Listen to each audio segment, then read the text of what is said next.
Si on parle des rapports entre astrologie et mythologie, on m'objectera qu'il y a des dieux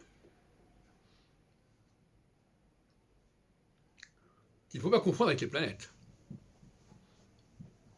Souvent, c'est une confusion.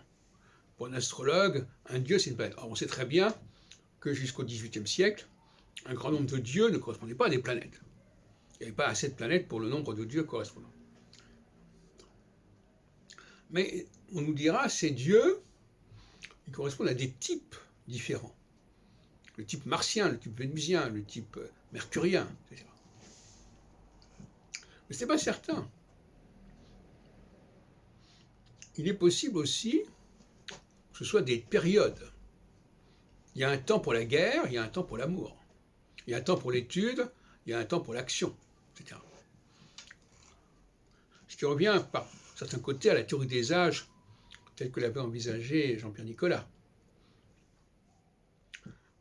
Donc, même la mythologie doit être considérée comme une réflexion sur le temps, sur les périodes par lesquelles nous passons, les phases par lesquelles nous passons. Ça ne veut pas dire que nous soyons martiens ou jupitériens ou saturniens.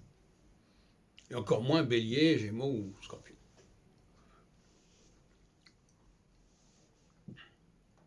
Cela dit,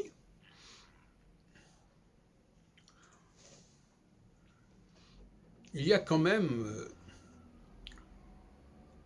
une division intéressante à montrer, en mettant en évidence, à toute fin utile, c'est effectivement la psychologie de l'enfant et la psychologie de l'adulte. La psychologie de l'enfant, c'est l'intégration. Il faut qu'il s'assimile. Il faut qu'il apprenne une langue commune. Il faut qu'il apprenne des comportements communs. Donc il est conformiste. C'est un immigré, l'enfant. Et à un moment donné, il y a ce qu'on a, je crois que c'est Jung qui parle de l'individuation, c'est-à-dire qu'on cesse de vouloir intégrer des comportements collectifs et communs, et on découvre qu'on a sa propre boussole à l'intérieur de soi-même. Bon, ça, c'est un problème intéressant. Et puis, il y a la différence sexuelle, dont j'ai parlé d'ailleurs il n'y a pas longtemps.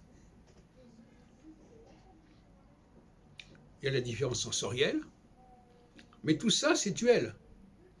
Parce que même les quatre sens ou les 5 sens, ça se réduit à 2 catégories. La vue et l'ouïe d'un côté, qui sont des catégories intellectuelles, et le goût et l'odorat, qui sont des catégories plutôt animales, si on peut dire. Bon, ça simplifie. Et la question qui se pose, c'est de savoir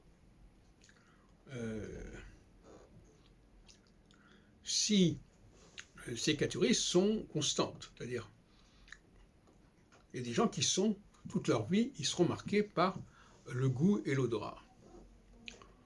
On peut l'être d'ailleurs de 2 façons. Soit par fascination pour le goût et l'odorat, soit par contrôle et maîtrise du goût et de l'odorat. Et c'est pareil sur le plan intellectuel. Maîtrise ou fascination et obsession. Donc, de toute façon, quoi qu'on fasse, on retrouvera toujours le 2. Et pas ni le 4, ni le 12, ni le 7, ni le 10, etc.